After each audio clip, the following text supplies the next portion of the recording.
കഞ്ചാവ് പോലുള്ള നാച്ചുറൽ ലഹരി നമ്മൾക്ക് ഒരു പരിധി വരെ നമുക്ക് റിമാൻഡ് ചെയ്യാൻ പറ്റുള്ളൂ. അത് നിങ്ങൾ മനസ്സിലാക്കണം. ഒരു ചെറിയ ക്വാണ്ടിറ്റിയോ കിട്ടിക്കഴിഞ്ഞാൽ നമുക്ക് റിമാൻഡ് ചെയ്യാൻ പറ്റില്ല. അവർ രണ്ടാം ജാമ്യത്തിൽ ഇറങ്ങിപ്പോകും. നിങ്ങൾ വിചാരിക്കും ഇത്രയൊക്കെ നമ്മൾ പിടിച്ചു കൊടുത്തിട്ട് അവനെ വെറുതെ വിട്ടില്ല, ഇവര് വിട്ടില്ല എന്ന് വിചാരിക്കും. പക്ഷെ നമുക്ക് നിയമം അങ്ങനെയാണ്. ഒരു പാവം ഉദ്യോഗസ്ഥൻ അദ്ദേഹത്തിന്റെ ഏറ്റവും വലിയ ബുദ്ധിമുട്ടുകളിലൊന്നാണ് പറയുന്നത്.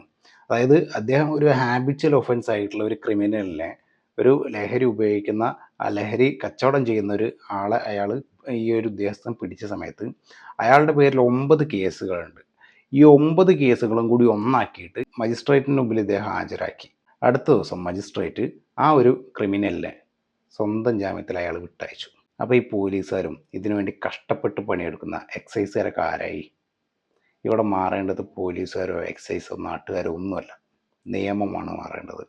ഈ നാട്ടിലെ നശിച്ച നിയമം ഇതുപോലെ എത്ര കാലം തുടരുന്നുവോ അത്രയും കാലം ഇതുപോലെ അനീതികൾ തുടർന്നുകൊണ്ടേയിരിക്കും.